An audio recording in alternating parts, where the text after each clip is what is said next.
এবং আল্লাহ তাআলা আপনাকে আদেশ করেছেন, এটা আপনার উপর আল্লাহর ওয়াহী, সো আপনি আমাকে ধৈর্যশীল পাবেন।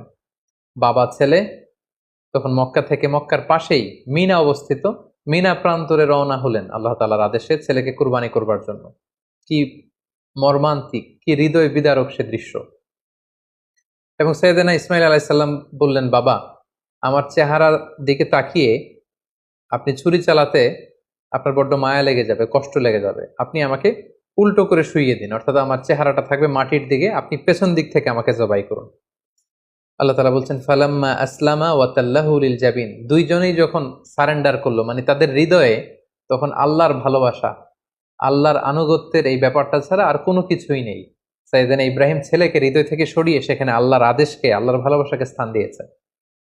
ছোট্ট ছেলে ইসমাইলও আল্লাহর ভয়ে রাজি হয়ে গিয়েছে। সাইয়েদনা ইব্রাহিম আলাইহিস সালাম তখন ইসমাইল আলাইহিস সালামের গলার মধ্যে